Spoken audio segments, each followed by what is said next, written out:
yatumwe ngo naso wiwe azoneke urupfu rwa mugabo w'umupolisi yacagenda aramwica. Wibuke uno Tayiyu afise mwene wabo yapfiriye mu ndege. Kuri ivyo rero yumvise ko so arimo arakora ubushakashatsi, urimo arakora ubushakashatsi yahise yicwa. Uno mugabo ya telefone Tayiyu amubwira ati kumengo ivideo wica umuntu yasambaye, ya video wica umuntu.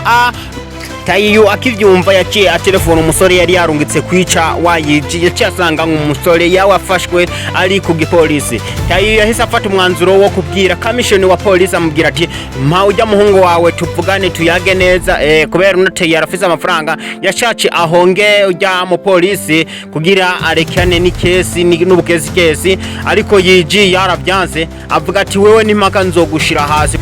No mugabo yabonye umengo ntibikunze yahise akoresha ubundi buryo. Tayiyu yahise akoresha ubundi buryo kubera abonye guhonga yiji byanse, yahise akoresha ubundi buryo acagenda mu banyamakuru aremera icaha avuga ati nukuri je ndemera kujya mugabo namwishe, ari kujya mugabo narigwanaho cyane kubera nawe yagomba kunyica ariko nashoboye kwigwanaho, yari yanshimose agomba kunyica, cenda ndigwanaho. Yahise yerekana n'ama video uburyo byagenze, urimo kuri video vyerekana yuko yiji ariwe yari yaje afatiye ko imbunda uno muntu. Wibuke yiji yari mu buzima kwa wa mugabo yashushanya, umugabo yasohotse nk'utagira cyaha, aragenda. Tayiyu yahise akora ikintu gihambaye, yacyafata arungika abapolisi bagenzi biwe bace bashimuta yiji, baramushimuta hanyuma acanwa utudonge twiwe kugira yifatire indege yigire. Ariko ari mu ndege byabaye ni ibintu bidasanzwe. Yaciye abona kuri televiziyo, abona ibibi byose yagiye arakora, biri muri televiziyo arabireba, yaciye yumva gasopi ivuga ati indege igomba iterike. Umugabo yaciye atora umutaka kugira arabe ko yova mu ndege naho ubundi indege igiye guturika. Mbega ino ndege yatoye umutaka ngo ahita aragenda kugira, ariko agishika hasi yaciye ahura n'imodoka ititi mugonga, ariko yagize amahirwe ntaco imodoka yigeze imugira. Reka dusubitswe inyuma turabe uno muhungu yije ko duheruka baramufashe byagenze gute. Uno muhungu kumbe kubera ubuzima bwinshi yari yarabayemwe, ubuzima bw'abagengisa bw'ivyihebe bw'ababosi, yari yamaze kumenya uno mugabo Tayiyu ahantu abika amabanga yiwe, n'amabanga uburyo yari yishe wa mwene wabo wo mu ndege byose yari yarabishize ko. Kuri ivyo rero yije acafata utudonge akunda kunwa acashiramwo ubuntu bw'ubusingizi ama uburozi bwo gugusinziriza, hanyuma kugira uno mugabo azoshobore kugwa mu mutego wa yiji. Hama uburyo naho yari yapfuye muri babagabo bari bamushimuse, habonetse umupolisi w'umugenzi wiwe yaje aramufasha, bituma abapolisi babesha yuko bakimufashe kumbe yamaze kugenda. Niho yacapanga umugambi w'uburyo agomba azomushire hanze. Yahise ashira ibimenyetso hanze by'uburyo yishe mwene wabo mu ndege. Kajya kagabo kuri vyereka amakimara kuvyumva yuko kamaze kuvumbulika, kace gatura indege kugira kagende kagahunge. Niho rero bace bagakorera ujya mugambi yiji acaragatega mu ndege acashiramwo amabomu. Akimara gushiramwo ibomu yahise akoroka ava mu ndege kugira agende akarindirire hasi. Kajya kagabo niho kaca kavyuka, kaca kisanga kari mu ndege nivyo kakoze byose, baca bakabwira ko indege igomba iturike, kaca karasimba. Ubu rero kamaze gufatwa kari mu maboko yiwe. Yiji avuze ati mpaka kwica n'urupfu rwaraje rwamubuza kugira ntiyice umuntu, ariko yiji avuga ati ni mpaka wewe ndakwica, kugezaho ikaramu ya Jesu wa mukunzi we yapfuye mu mufuko. Yiji acarahagarika kwica, acabona kumengo ni wa mukunzi wiwe amubuzize. Yiji yahise areka kukica kakagabo arakababarira, ariko akagabo kabonye yiji agiye kace karakara kaca kagenda ngo kagenda kamucombe icuma byatumye umutaga uvyuka kubera umuyaga, bica bituma iroli ihita imupisura. Ubwa mbere yari yapisuwe bituma atagira ikibazo, ariko ubu yahise ahura n'ikibazo kidasanzwe kubera yagonzwe n'urukamyo. Haya umuhungu akimara kubona ko umupinzani wiwe yapfuye, yaciye agenda kubwira kakagabo kamwe kabika memory ingene babagonze. Yashaka ati wenda kubabarira, ariko akimara kuronka memory kayimuhaye kubera yari akabwiye ati mpiyo memory ndocara kubabarira. Memory kakimara kuyimuha yahise ayihekenye nimakara ko kaje mugasho. Nivyoroshe.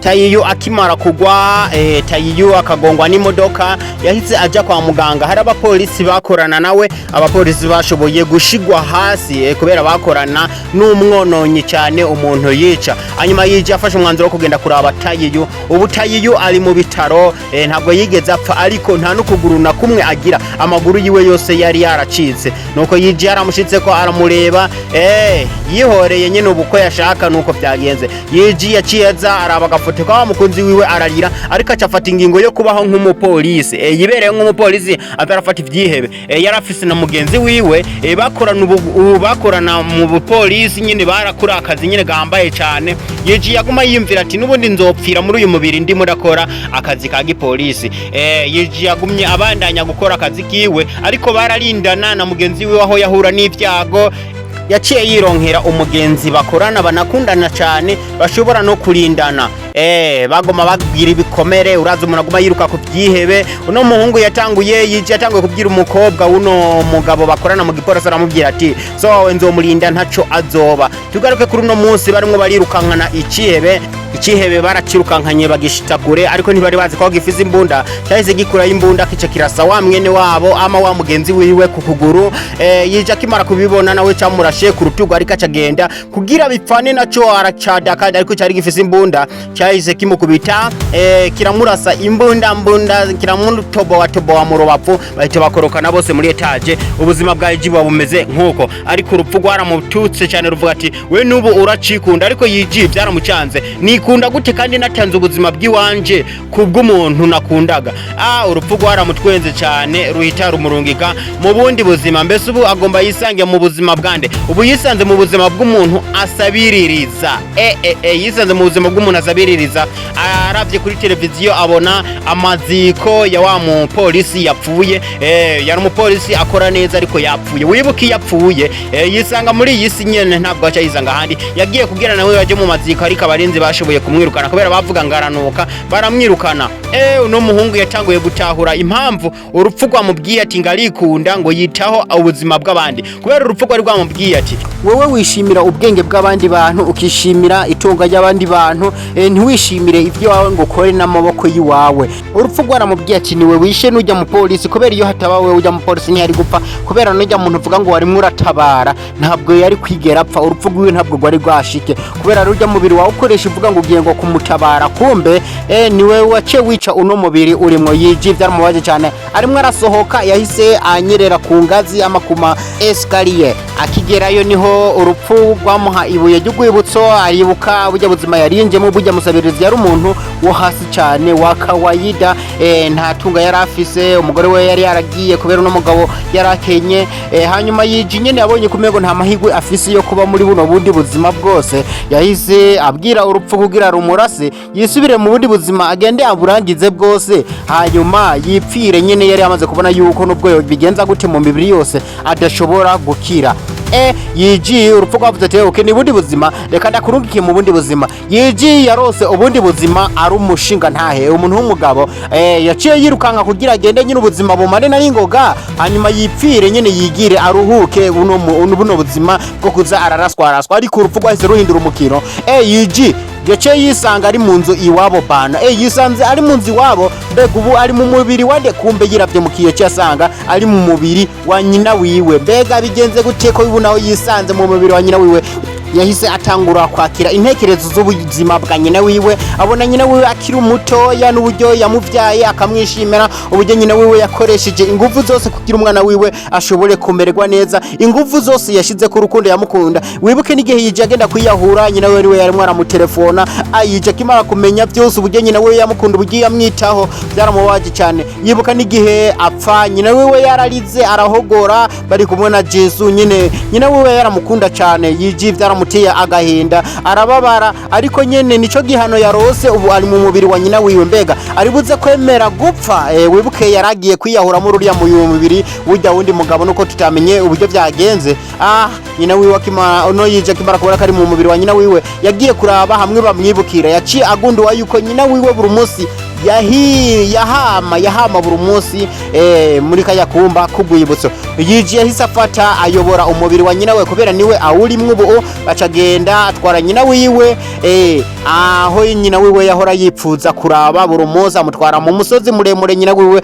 yahoze yipfuza nyene kugira nyina wiwe aryoherwe ubu Yijibu amaze kumenya urukundo nyina wiwe yamukunda ubu Yijibu niho akimara kubona ubu agaciro k'ubuzima nyina wiwe arimwo aramanuka amazi murazi tuvuge nka Iji arimo aramanuka avuye kuri wa musozi yahize agira impanuka acaragwa hasi. Yiji yakoresheje ingufu nyinshi nubwo yarari mu mubiri wa nyina wiwe w'ubunyantege nkiyakoresheje ingufu nyinshi kugira ashobore gushika kwa muganga.